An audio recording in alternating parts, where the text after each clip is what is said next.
Welcome to my channel. ಇವತ್ತು ನಾವು English through Kannada ಓದೋಣ. ಇವತ್ತು ನಾವು ಕನ್ನಡ ಇಂಗ್ಲಿಷ್ ಕಲಿಬೇಕಾದ್ರೆ ತುಂಬ ಮುಖ್ಯವಾಗಿ ಇರೋದೇನೆಂದರೆ ಗ್ರಾಮರ್. ಸೊ ಅದು ತಿಳ್ಕೊಬೇಕಂದ್ರೆ ನಮಗೆ ಇದು ಒಂದು ಬೇಸಿಕ್ ಥಿಂಗ್ ತಿಳಿಲೇಬೇಕು.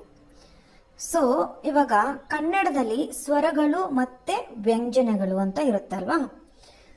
ಸೊ ಏನದು ಸ್ವರಗಳು ಅಂದರೆ ಓವಲ್ಸ್ ಅಂತಾರೆ, ಇಂಗ್ಲೀಷಲ್ಲಿ ಅದಕ್ಕೆ ಓವಲ್ಸ್ ಅಂತಾರೆ. ಸೊ ಅದು ಯಾವುದು ಅಂದರೆ ಆ ಇಂದ ಹಿಡಿದು ಅಮ್ಮ ಹಾವರೆಗೂ ಓವಲ್ಸ್ ಅಂತ ಕರೀತಾರೆ. ಅದು ಯಾಕಪ್ಪ ಅಂದರೆ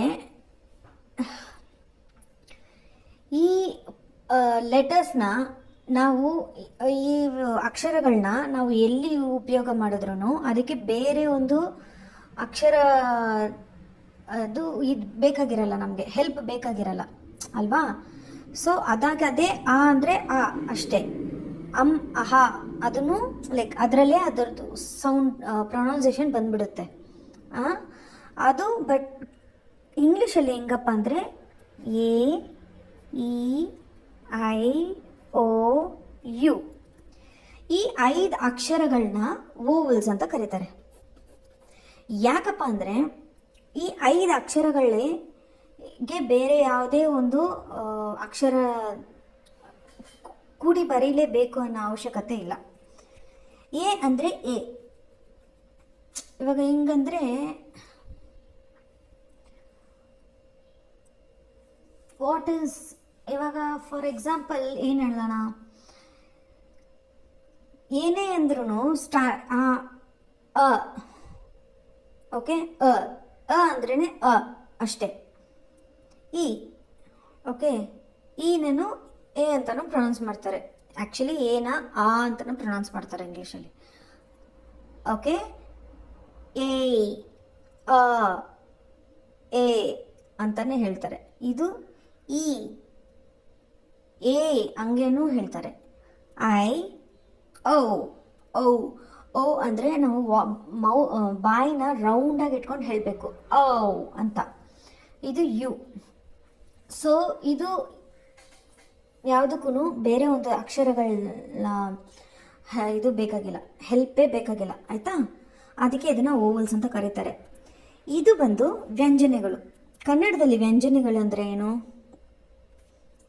ಎಲ್ಲಿಂದ ಎಲ್ಲಿವರೆಗೂ, ಕ ಇಂದ ಲಾವರೆಗೂ ವ್ಯಂಜನೆಗಳು ಅಂತ ಕರೀತಾರೆ. ಓಕೆ, ಈ ಅಕ್ಷರಗಳೆಲ್ಲ ಸೇರಿನೇ ಹೆಲ್ಪ್ ಮಾಡುತ್ತೆ ಈ ಲೆಟರ್ಸ್ಗೆ. ಈ ಅಕ್ಷರಗಳ ಹೆಲ್ಪ್ ಬೇಕು. ಈ ಅಕ್ಷರಗಳ ಹೆಲ್ಪ್ ಈ ಅಕ್ಷರಕ್ಕೆ ಬೇಕು. ಈ ಅಕ್ಷರಗಳ ಜೊತೆ ಬೇರೆ ಓವಲ್ಸ್ ಸೇರಿಸಿದ್ರೇ ವರ್ಡ್ಸ್ಗೆ ಮೀನಿಂಗ್ ಬರೋದಲ್ವಾ, ಆ ಪದಗಳಿಗೆ ಅರ್ಥ ಬರೋದು. ಸೊ ಇವಾಗ ನಾವೇನಂದರೆ ಕನ್ನಡದಲ್ಲಿ ನೋಡಿದ್ವಿ ವ್ಯಂಜನೆಗಳು, ಅದೇ ಕಾನ್ಸನೆಂಟ್ಸ್ ಅಂತ ಇಂಗ್ಲೀಷಲ್ಲಿ ಹೇಳಿರುತ್ತೆ. ಇಂಗ್ಲೀಷಲ್ಲಿ ಏನು ಹೇಳ್ತಾರೆ ಅಂದರೆ ಕಾನ್ಸೋನೆಂಟ್ಸ್. ಅದೇನಪ್ಪ ಅಂದರೆ ಇವಾಗ ಯಾವುದೇ ಅಕ್ಷರ ಇಲ್ಲಿ ಬರೆದಿದ್ದೀವೋ ಅದನ್ನು ಇಲ್ಲಿ ಬರಿಬಾರ್ದು. ಫಾರ್ ಎಕ್ಸಾಂಪಲ್ ಬಿ, ಎ ಇದೆ, B, C, D, E already ಇದೆ, F, G, H, I already ಇದೆ, J, K, L, M, N, O already ಇದೆ, ಪಿ, ನಾನಿಲ್ಲಿ ಹಿಂಗೆ ಹಾಕ್ತೀನಿ,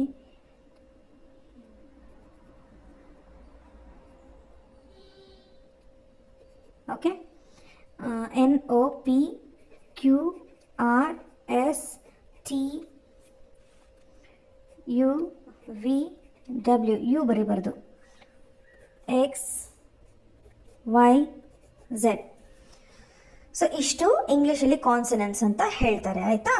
ಸೊ ನಿಮಗೆ ಪ್ರಿ ಕೆ ಜಿಯಲ್ಲಿ ಇಲ್ಲ ಎಲ್ ಕೆ ಜಿಯಲ್ಲಿ ಕೇಳಿದ್ರೆ ನೀವು ಅಷ್ಟೇನು ಬೇಜಾರು ಪಡೋ ಅವಶ್ಯಕತೆ ಇಲ್ಲ. ಇನ್ ಕೇಸ್ ಗೊತ್ತಿಲ್ಲ ಅಂದರೆ ಇಟ್ಸ್ ವೆರಿ ಈಸಿ. ನಿಮಗೆ ಕನ್ನಡ ಮಾತಾಡೋಕೆ ಗೊತ್ತಿದೆಯಾ, ಬರೆಯೋಕ್ಕೆ ಗೊತ್ತಿದೆಯಾ, ಅಷ್ಟೇ ಸಾಕು. ಇಲ್ಲ ಅಂದ್ರೂ ನೀವು ಇಷ್ಟು ಹೇಳ್ಕೊಟ್ರು ಸಾಕು ಮಕ್ಕಳಿಗೆ.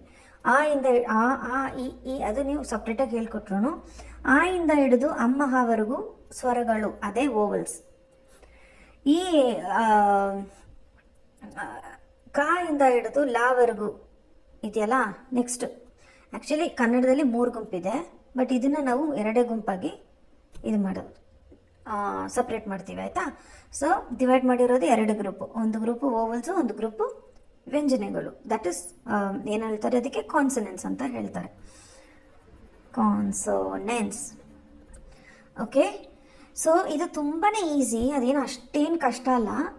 ಇದ್ರ ಜೊತೆನೇ ನಾವು 2 ಲೆಟರ್ 3 ಲೆಟರ್ ಸೇರಿಸ್ಕೊಂಡು ಬಂದರೆ ಅದೇ ವರ್ಡ್ಸ್ ಆಗಿ ಕನ್ವರ್ಟ್ ಆಗೋದು. ಆಮೇಲೆ ಅದು ಈಸಿ ಇರುತ್ತೆ ಮಕ್ಕಳಿಗೆ ಓದೋಕ್ಕೆ. ಓಕೆ, ಸೊ ಇದನ್ನು ಅವರು ತುಂಬ ಕೇರ್ಫುಲ್ಲಾಗಿ ತಿಳ್ಕೊಬೇಕು. ಈ 5 ಅಕ್ಷರ ಅದನ್ನು ಅವ್ರು ನೆನಪಿಟ್ಕೊಳ್ಳೇಬೇಕು.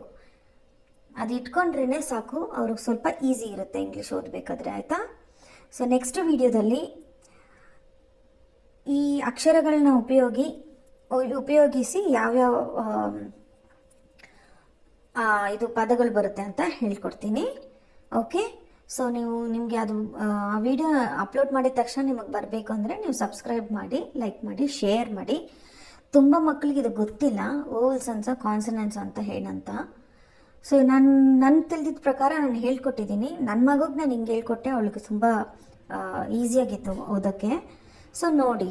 Okay, thank you.